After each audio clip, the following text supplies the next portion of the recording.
అదే RTV app వార్తల్ని క్షణాల్లో చదివే అవకాశం ఉంటుంది. ఒక న్యూస్ పేపర్, ఒక టెలివిజన్ ఛానల్ మీ చేతుల్లో ఎప్పుడూ ఉంటాయి. కేంద్ర ప్రభుత్వం ఏదైతే 25-26 సంవత్సరానికి సంబంధించిన కూడా బడ్జెట్ సమావేశాలు కూడా ఏవైతే వివిధ రంగాలపైన కూడా సిపిఎం పార్టీ సెమినార్ కార్యక్రమం మహబూబ్నగర్ జిల్లాలో నిర్వహించారు. దీనికి సిపిఎం పార్టీ రాష్ట్ర కార్యదర్శి జాన్ వెస్లీ కూడా హాజరయ్యారు. మరిన్ని విషయాలను మనం అడిగే ప్రయత్నం చేద్దాం. సార్ చెప్పండి, కేంద్ర ప్రభుత్వం ఈ బడ్జెట్ సమావేశం పెట్టింది అయితే దీనిపైన ఎట్లా ఏ నిర్ణయం మీ పార్టీ ద్వారా తీసుకోబోతున్నారు?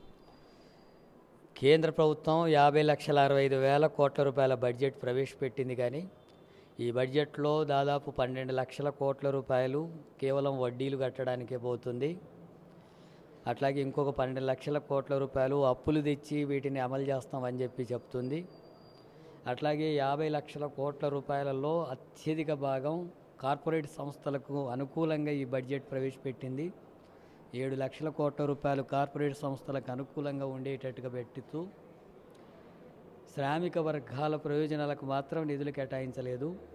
30 కోట్ల మంది ఉపాధి కూలీలుగా పనిచేస్తున్నటువంటి వాళ్ళకు కనీసం 3 లక్షల కోట్లైనా కేటాయించాలని చెప్పి డిమాండ్ చేస్తే 85,000 కోట్లు కూడా కేటాయించలేదు, గతం కంటే తగ్గించింది.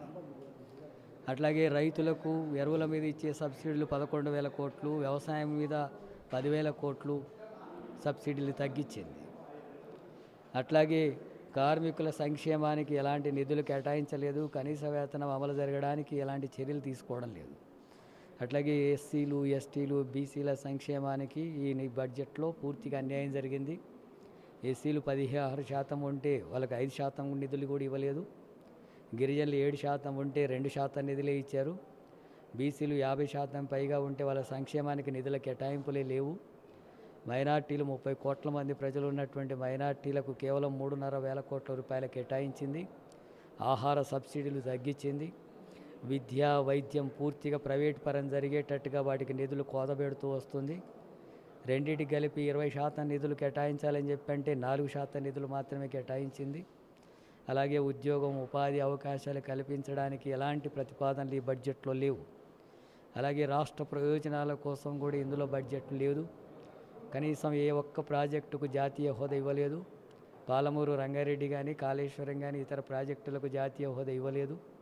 అలాగే బయ్యారం ఉక్కు ఫ్యాక్టరీ కానీ, రైల్వే కోచ్లకు సంబంధించి కానీ, హైదరాబాద్లో మూసీ నది కోసం కానీ, అట్లాగే ఫోర్త్ సిటీకి రోడ్లు వేయడానికి కానీ, ఇటువంటి వాటికి మెట్రో లైన్ను 2వ దఫా పొడిగించడానికి ఇలాంటి వాటి వేదిక కూడా నిధులు కేటాయింపుడు చేయలేదు. అట్లా రాష్ట్ర వ్యతిరేకంగా వ్యవహరిస్తుంది. అందుకని ఇది శ్రామిక వర్గాలకు వ్యతిరేకంగా, బలహీన వర్గాలు, సామాజిక తరగతులకు వ్యతిరేకంగా, రాష్ట్రానికి వ్యతిరేకంగా ఉన్నటువంటి బడ్జెట్.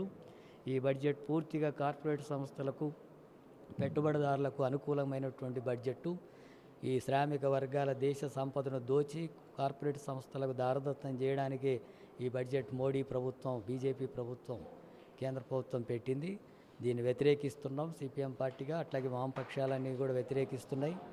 ఈ నెల 18, 19 తేదీల్లో తెలంగాణ వ్యాప్తంగా నిరసన కార్యక్రమాలు చేయాలని చెప్పి పిలుపునిస్తున్నాం. ముఖ్యంగా అయితే కేంద్రం పెట్టిన బడ్జెట్ విషయంలో తెలంగాణ కూడా చాలామంది రైతులు కూడా కిసాన్ కార్డు కావచ్చు, మిగతా కూడా చాలామంది లబ్ధి చెందుతున్నారని చెప్పి ఇక్కడ ఉన్న పార్లమెంటు సభ్యురాలు కావచ్చు, ముఖ్యంగా ఇక్కడున్న మంత్రులు కూడా చెప్తున్నారు. దీని మీద ఏం చెప్తారు? మొత్తం వ్యవసాయ రంగాన్నే కార్పొరేటీకరించాలని చెప్పి బీజేపీ భావిస్తుంది. అందుకే అవి నల్ల చట్టాలు తీసుకొచ్చింది. భూమిని అంతా కూడా కార్పొరేట్ సంస్థలు కొన్ని వేల ఎకరాలు వాళ్ళు సాగు చేసుకునేటట్టుగా ఉండాలి తప్ప 5 ఎకరాలు, 4 ఎకరాలు, 10 ఎకరాల రైతులు ఉండకూడదు అనేటటువంటిది కార్పొరేట్ సంస్థల విధానం, బీజేపీ ప్రభుత్వ విధానం. అందుకని వ్యవసాయానికి ఇచ్చేటటువంటి రాయితీలు కానీ ఇతర అన్ని రంగాల నుంచి రైతుల్ని వ్యవసాయ రంగం నుంచి దూరం చేయడం అనేటటువంటిది దాని విధానం. అందుకని ఇలాంటివన్నీ కూడా తగ్గిస్తున్నారు. అందుకని ప్రజలు రైతాంగ వ్యతిరేకమైనటువంటి బడ్జెట్గా దీన్ని చూడడం, అట్లాగే బీజేపీ విధానాలే రైతు వ్యతిరేకమైనటువంటివి. అందుకని రైతుల సంక్షేమాని కోసం ఇంకా అది చేస్తుంది, ఇది చేస్తుంది అని చెప్పినా అది మాటలు తప్ప అది అమలు చేసేటటువంటి పరిస్థితి ఉండదు. అది పూర్తిగా వ్యవసాయ రంగాన్ని కార్పొరేట్ చేతుల్లో పెట్టాలని చెప్పి ప్రయత్నం చేస్తుంది. ఈ రాష్ట్ర ప్రభుత్వం కూడా ఎన్నికల కంటే ముందు కూడా హామీలు ఇచ్చింది. 6 గ్యారెంటీలు కావచ్చు, ఇతర కావచ్చు. ఇప్పటి వరకు కొంత హామీలు నెరవేర్చారు. దీని మీద మీ పార్టీ ద్వారా ఏ విధంగా ముందుకెళ్తారు? రాష్ట్ర ప్రభుత్వం కూడా ఎన్నికలకు ముందు చెప్పినటువంటి హామీలు, 6 గ్యారెంటీల సమస్య కానీ, అట్లాగే ప్రజా సమస్యలు పరిష్కరించడంలో విఫలమవుతుంది, ప్రజల్లో వ్యతిరేకత పెరుగుతుంది. ఇప్పటికైనా ఈ బడ్జెట్లోనైనా 6 గ్యారెంటీల అమలు కోసం, ముఖ్యంగా ఇందిరమ్మ ఇండ్ల నిర్మాణం కోసం, అట్లాగే విద్యా వైద్య రంగాల అభివృద్ధి కోసం తగినటువంటి నిధులు కేటాయింపులు జరగకపోతే, అట్లాగే ఎస్సీ ఎస్టీ బీసీ మైనార్టీల సప్లాన్ వాళ్ళ జనాభా ప్రాతిపాదికన నిధులు కేటాయింపులు చేసి అభివృద్ధి కోసం నిధులు కేటాయింపులు జరిపేటటువంటి దాంట్లో ప్రభుత్వం చర్యలు తీసుకోకపోతే సిపిఎం పార్టీ ఆధ్వర్యంలో ప్రజా సమస్యల మీద రాష్ట్ర ప్రభుత్వంతో పెద్ద ఎత్తున ఆందోళన పోరాటాలకు సన్నద్ధమవుతున్నాం. అలాంటి పరిస్థితి రాకుండా ఈ బడ్జెట్లు కేటాయింపులు ఉండాలని చెప్పి కోరుతున్నాం.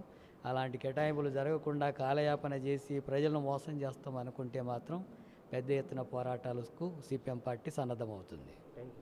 రైట్. మొత్తం మీద కూడా ఏదైతే కేంద్ర ప్రభుత్వం ప్రవేశపెట్టిన బడ్జెట్ విషయంలో కూడా ఈ రాష్ట్రానికి ఎలాంటి ప్రయోజనం లేదని చెప్పుకొస్తున్నాం. ముఖ్యంగా రేపు ఏదైతే సిపిఎం పార్టీ ఆధ్వర్యంలో కూడా గ్రామాన పట్టణ కూడా ఏదైతే నిరసన కార్యక్రమం చేసుకొస్తాం, ఏదైతే కేంద్ర పెట్టిన బడ్జెట్లో కూడా తెలంగాణ ప్రాంతానికి ఎలాంటి ప్రయోజనం లేని విషయాన్ని కూడా ప్రజల దృష్టికి తీసుకెళ్తామని చెప్పి సిపిఎం రాష్ట్ర కార్యదర్శి జాన్ వెస్లీ తెలియజేసిన పరిస్థితి కనిపిస్తుంది. వీడియో జర్నలిస్ట్ నర్సింగ్-రెడ్డితో రామకొండ టీం మహబూబ్ నగర్.